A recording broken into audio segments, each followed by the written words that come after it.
The Great Parenting Festival. Parenting Festival. Hi everyone, myself Dr. Jay Mehta here. आज thank you so much to Big FM for having me over. आज हम काफी सारे new age parenting को लेके जो topics है उस पर डिस्कशन करेंगे एंड आप मुझे लाइव सुन रहे हैं बिग एफएम पर 92.7 पे। So the great parenting festival में आज मेरे साथ है डॉक्टर जय मेहता। ये आईवीएफ स्पेशलिस्ट हैं और इनसे बात करने का जो मेरा रीजन है वो मैं अगर अपने आसपास ही देखूं तो मुझे एक चीज पिछले कुछ सालों में समझ आई है कि पेरेंटिंग तब नहीं शुरू होती जब बच्चा पैदा होता है। पेरेंटिंग तब ही शुरू हो जाती है जब बच्चे का ख्याल आपके दिमाग में आता है। और आज क्योंकि मतलब न्यू एज की अगर बात करें तो शादियां लेट से होती हैं और शादी लेट भी हो जाए तो कपल्स ये सोचते हैं कि भाई हम पहले अपनी लाइफ जी ले और उसके बाद बच्चा प्लान कर लेंगे। और कहीं ना कहीं बैकअप में उनके दिमाग में ये भी रहता है कि चलो कोई बात नहीं, मतलब नेचुरल तरीके से ना हो तो आजकल तो टेक्नोलॉजी इतनी एडवांस हो गई है, कर लेंगे। सो ये और यही जो न्यू एज टेक्नोलॉजी जो न्यू एज पेरेंटिंग में आई है उसी की आज मैं बात करने वाली हूँ डॉक्टर जय मेहता से। तो दो टर्म्स हमने सुने हैं, आई एम श्योर इसके अंदर की और गहराई हमें नहीं पता है, but IVF is a new technology जिसका एक हिस्सा सरोगेसी भी है। तो वो पेरेंट्स या वो कपल्स, मैं कहूँ वो कपल्स जो नेचुरल तरीके से कंसीव नहीं कर पाते हैं वो इन टेक्नोलॉजीज की तरफ जाते हैं। हमें पता तो है बट कितना पता है, लेट्स सी। सो डॉक्टर, सबसे पहले कुछ हमें बेसिक बताइए इनके बारे में जो शायद आपको लगता है कि अभी भी people are unaware of. See, the human concept जो हमारा माइंड का मेकअप है वो हमेशा शादी होने के बाद या जब हम कभी भी रिलेशनशिप में रहते हैं and when we want a child, हमेशा हमारा मेकअप हमें ये कहता है कि हमारा बच्चा हमको नेचुरली होना चाहिए, right? Because that is how the process of reproduction पूरे दुनिया में एग्जिस्टेंट है। प्लांट से लेके एनिमल से लेके लायन, टाइगर, चीता, एलिफेंट, सब बंदों में natural conception is the best modality of conception. ये चीज एकदम क्रिस्टल क्लियर है। इस चीज को लेके कोई दो डेफिनेशंस, कोई दो राय नहीं है पूरे दुनिया में, राइट? जब कभी भी हम आईवीएफ या ऐसे कोई भी टर्मिनोलॉजी की बात करते हैं, all these are parts of assisted reproduction. Assisted reproduction word itself is self explanatory word है। आईवीएफ उस चीज का एक बहुत इंपॉर्टेंट हिस्सा है। काफी लोगों को ऐसा लगता है कि नहीं, आईवीएफ में हमें हमारा खुद का बच्चा नहीं होता। काफी लोगों को ऐसा लगता है कि आईवीएफ करने के टाइम पे किसी और का स्पर्म या किसी और का एग यूज किया जाता है, इसीलिए उनके माइंड में एक मेंटल ब्लॉक रहता है। ऑन टॉप ऑफ थोड़ा सा उस हिसाब से प्रमोशन भी होता है इस टाइप के फील्ड्स का। बहुत सारे कैंपेन्स, आप तो खुद रेडियो में है तो आपको पता होगा, there are too many advertisements related to this. So fortunately now the government has regulated it. अभी जनवरी महीने से 25 जनवरी 2022 से the procedure in the country is governed, under a procedure, government regulated procedure है ये अभी, जो बहुत ज्यादा अच्छी बात है। इनफैक्ट दिस इज समथिंग जो बाकी हर कंट्री में है और अभी हमारे कंट्री में भी आ गया। So it is something which is like republic day gift to the citizens of India by the government of India, ऐसे आप बोल सकते हैं इस चीज को। एंड ये चीज अश्योर करता है, ये चीज उस चीज का क्वालिटी कंट्रोल लेके आता है कि जब कभी भी कोई कपल जो कोई भी कारण के वजह से नेचुरली प्रेग्नेंट नहीं हो सकता, मान के चलिए कुछ इश्यू है, ट्यूब में कुछ प्रॉब्लम है या एग में कुछ प्रॉब्लम है या स्पर्म में कुछ प्रॉब्लम है या जो कुछ भी है, ये सिचुएशन में कपल्स कोई भी क्लिनिक में जो रेगुलेटेड क्लिनिक्स है वहां पे जाके एक एफर्ट कर सकता है कि वो खुद का बच्चा पैदा कर सके with the help of this technology, right?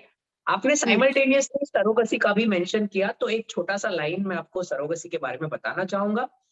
एक जमाने में हमारा देश इंटरनेशनल सरोगेसी को लेके बहुत फेमस था। लॉट ऑफ कपल्स इंटरनेशनली हमारी कंट्री में आके सरोगेसी करवा के जाते थे। बट ऑब्वियसली उस चीज का कमर्शियलाइजेशन एंड अनएथिकल स्टैंडर्ड्स काफी बढ़ गए थे। So government first stop that somewhere around 2018 के आसपास कि इंडिया में इंटरनेशनल कपल्स का सरोगेसी नहीं होगा। And with effect from this bill 25 January 2022 even commercial surrogacy for Indian couples is stopped. मतलब अगर आपको अभी सरोगेसी करवाना है हमारे देश में आपका जो सरोगेट मदर होना चाहिए वो आपका कोई रिलेटिव होना चाहिए, रिश्तेदार होना चाहिए, जो आपके लिए out of feelings, out of altruism, बिना पैसे की लालच दिए ये प्रोसीजर आपको करके दे सके। Again that is something which is very good. The law is already passed and I think जो भी नीडी कपल्स है उनको ये सारे लॉज और रेगुलेशंस बहुत ज्यादा मदद करेंगे।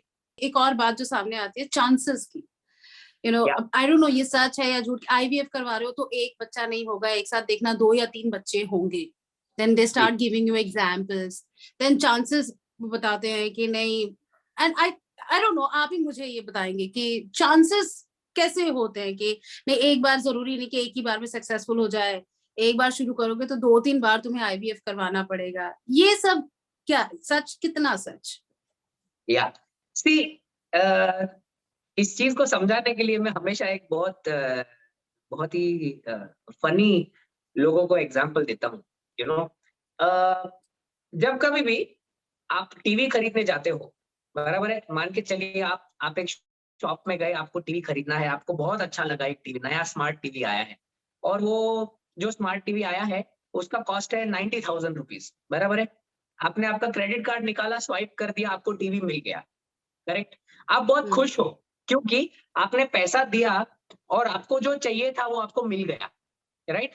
अभी सबसे बड़ा प्रॉब्लम कोई भी मेडिकल ट्रीटमेंट, स्पेशली आईवीएफ का ट्रीटमेंट में ये है कि जब कभी भी आप पैसा देते हो, पैसा देने के बाद में ऑन एन एवरेज आईवीएफ का सक्सेस होने का चांस रहता है 30 से 35%।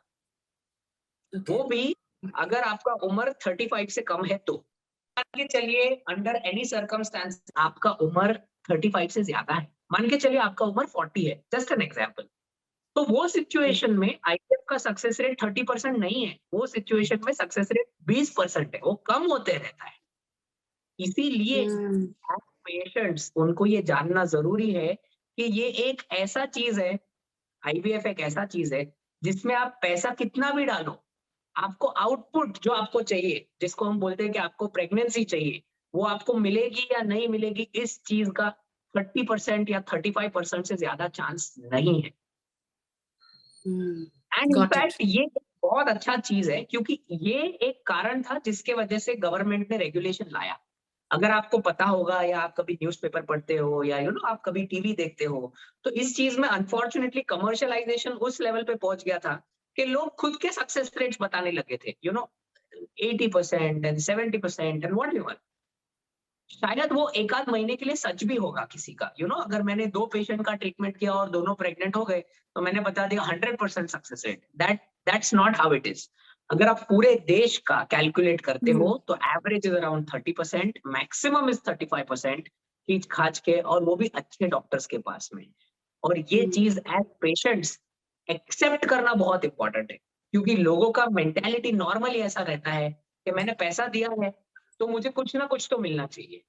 अनफॉर्चुनेटली ये वो चीज है जिसमें पैसा देने के बाद में हर बंदे को सक्सेस रेट हासिल नहीं होता।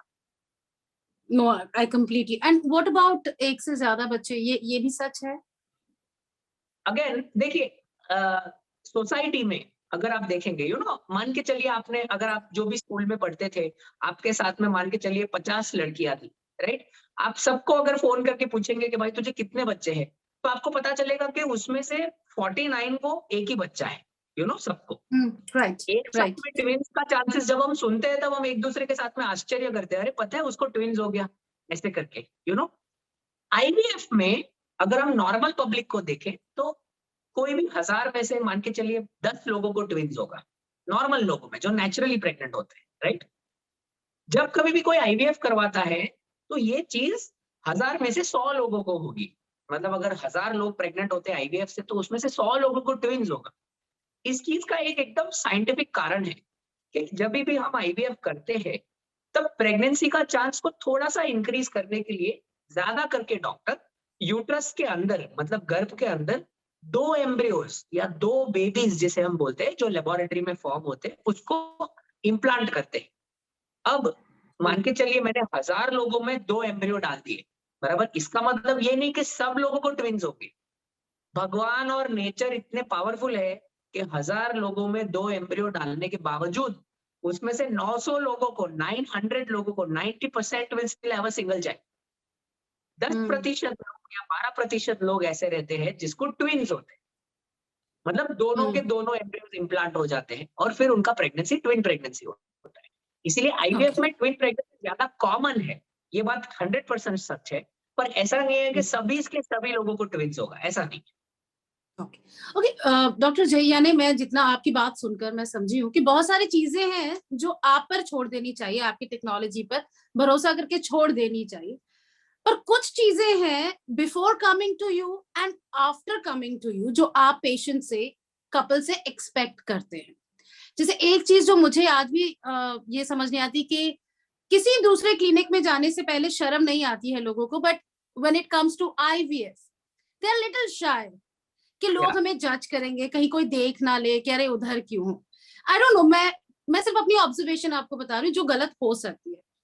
दूसरी नहीं, वो चीज इनफैक्ट बिल्कुल राइट है, वो ऑब्जर्वेशन बिल्कुल राइट है। सो आपको नहीं लगता है कि अब जब आप इतनी इस नई चीज के लिए तैयार हो गए हैं, इतनी तरक्की हम कर रहे हैं, इतना कुछ बदल गया है साइंस एंड टेक्नोलॉजी में, तो ये सोच भी बदलनी चाहिए लोगों की? जैसे कि मैंने आपको एकदम स्टार्टिंग में बताया, ये पूरा चीज प्रॉब्लम ऑफ टेक्नोलॉजी नहीं है, ये पूरा चीज प्रॉब्लम ऑफ माइंडसेट है। You know, right. एक बार अगर किसी कपल ने ठान लिया, मान के चलिए कि उनको आईवीएफ करना है, ट्रस्ट मी, उस कपल को कोई नहीं रोक सकता। पर ना करने के लिए उसको 1000 बहाने मिल जाएंगे, 1000। यू नो, अरे वो डॉक्टर मेरे घर से दूर है, अरे आईवीएफ में मैंने सुना है वो इंजेक्शन लगता है उसमें बहुत दर्द होता है। ऐसा कुछ भी नहीं है, पर लोग ये एक्सक्यूज बनाते हैं। अरे मैंने सुना है कि नहीं आईवीएफ में खुद का बच्चा नहीं होता है, नहीं ऐसा भी नहीं है, ये प्रोसीजर गवर्नमेंट रेगुलेटेड प्रोसीजर है, राइट। लोगों को ऐसा डर रहता है कि नहीं आईवीएफ करवाने में मुझे कॉम्प्लिकेशन हो जाएगा प्रेगनेंसी में। इसलिए अगर आपको एक्सक्यूज ही देना है तो बता दीजिए ना कि डॉक्टर का टैटू मुझे पसंद नहीं आया, खत्म। नहीं, मुझे तो डॉक्टर अच्छा के लग हाथ रहा में टैटू था, मुझे पसंद नहीं आया, तो बस मैंने वो प्रोसीजर नहीं करवानी, राइट। सो आपके पास में उस चीज को न करवाने के 1000 बहाने रहते हैं, जिसमें सबसे ज्यादा खराब इफेक्ट पेशेंट पे ही आता है, राइट। हमेशा the person who suffers the most is the patient, not the doctor, correct. इसीलिए ये जो ये जो इल इफेक्ट्स है, ये जो माइंडसेट है, अगर आप हर चीज में प्रोग्रेसिव हो, अगर आप मोबाइल फोन अच्छा यूज करते हो, अगर आप जॉब कोई अच्छे कंपनी में करते हो, अगर आप यू नो हमेशा आपके खुद के परिवार के लिए सबसे अच्छा चीज करने की इच्छा रखते हो, तो ये जो चीज जो एकदम स्ट्रेट फॉरवर्ड चीज है या स्टैंडर्ड चीज है, उसमें क्यों पेशेंट से सडनली आप डॉक्टर बन जाते हो? यू नो, डॉक्टर का काम डॉक्टर को करने दीजिए। एज पेशेंट आप पेशेंट बने रहिए, आपको कुछ भी डाउट्स है, doctors are there to help you. Reverse जब होने का स्टार्ट हो जाता है, जब पेशेंट खुद बोलता है नहीं नहीं मुझे नहीं लगता है इसमें ये करने की जरूरत है, मेरे हिसाब से यही करना चाहिए, ठीक है, अगर आपके हिसाब से वो करना चाहिए तो आप रिस्पॉन्सिबिलिटी लीजिए कि ट्रीटमेंट फेल होगा तो क्या करना चाहिए, right. These are very small things, जैसे कि मैंने बताया, ये हर बंदा लाइफ में एक बार फेस करता है। और एक मैं आपको सिंपल एग्जांपल देता हूँ, बहुत सिंपल एग्जांपल। मान के चलिए ये हमारे कॉन्वर्सेशन के बाद में, भगवान ना करे, पर आज रात को आपके घर में किसी को बुखार आया, राइट। आपके घर में किसी को बुखार आता है, आप फर्स्ट थिंग घर में पैरासिटामोल की टैबलेट हर बंदा रखता है, राइट। आप पैरासिटामोल की टैबलेट दे देते हैं, करेक्ट है। आप पैरासिटामोल की टैबलेट देंगे आपके मम्मी को, आपके पापा को, आपके भाई को, आपकी बहन को, आपके काम वाले को, पर मान के चलिए आपके बच्चे को, जो 5 महीने का बच्चा है, 1 साल का बच्चा है, अगर उसको बुखार आया ना, तो रात के 2 भी बजे होंगे ना, तो भी आप आपके डॉक्टर बच्चों के के जो पास डॉक्टर है ना, पीडियाट्रिशियन, आप उसको फोन उसको करेंगे। फोन करूँ या जाऊंगी? आप राइट। फोन करोगे कि मैडम सर मेरे बच्चे को है ना बुखार है, मुझे पता है पैरासिटामोल ही देना है, पर क्या आप बोलेंगे तो ही मैं दूंगा, बराबर है कि नहीं। अगर आप पैदा हुए बच्चे को लेके इतना सीरियसली डॉक्टर का एडवाइस सुनते हैं, और हर माँ सुनती है, अगर आपके बच्चे हैं तो आप मेरे साथ से एग्री करेंगे इस चीज को लेके कि हर एब्सोल्युटली। माँ पीडियाट्रिशियन के ऑर्डर के अलावा कुछ नहीं करती, राइट। तो क्यों फर्टिलिटी में जहां पे आपका नॉलेज जीरो है, क्यों वहां पे आप इंटरफियर करके खुद की प्रेगनेंसी को या खुद की फर्टिलिटी को इफेक्ट करते हैं? That is a question. If people learn to answer, then they will do their treatment better, वो खुद उनका ट्रीटमेंट अच्छा करेंगे, और अगर भगवान की इच्छा रही तो उनको भी बच्चे हो जाएंगे। चलिए, अच्छी उम्मीद की बात की आपने. Thank you so much doctor Jay for all your time and insights. Thank you so much. Thank you. Thank you. Bye. Bye. 92